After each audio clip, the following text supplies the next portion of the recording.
Ma quando ero piccolo mi faceva paura.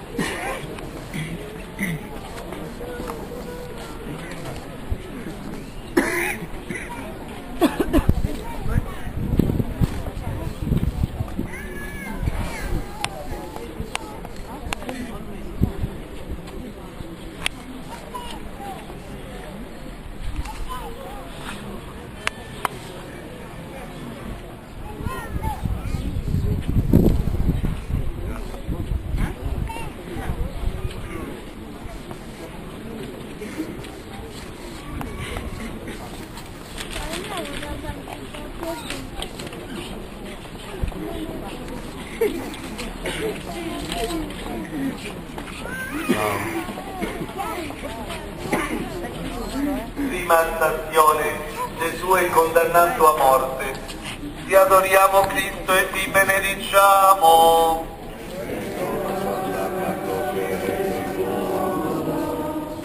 Pilato, riuniti i sommi sacerdoti, le autorità e il popolo, disse: mi avete portato quest'uomo come somigliatore del popolo. Ecco, l'ho esaminato davanti a voi, ma non ho trovato in lui nessuna colpa di quelle di cui lo accusate.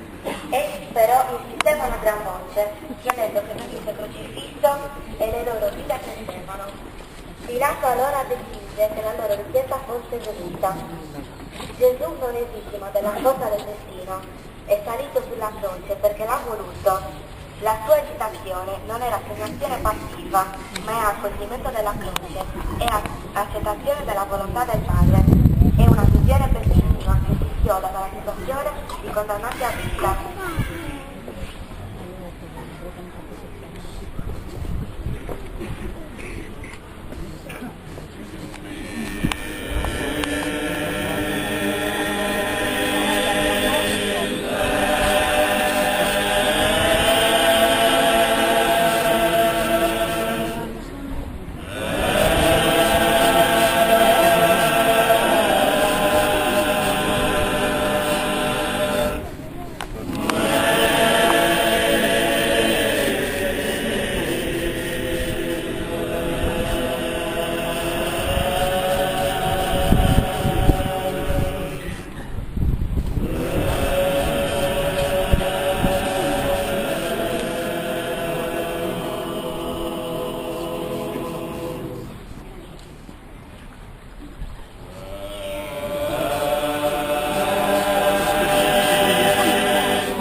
si era ribellato.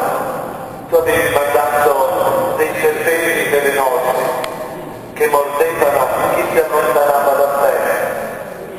Poi a Mosè, intervenuto, avevi chiesto di innalzare un serpente di bronzo. Chiunque dopo essere stato mosso avrebbe guardato questo serpente innalzato, sarebbe stato salvato, non sarebbe morto. Avevi preparato in figura ben 1400 anni prima quel suo innalzamento sull'atto del Calvario. Era solo una figura.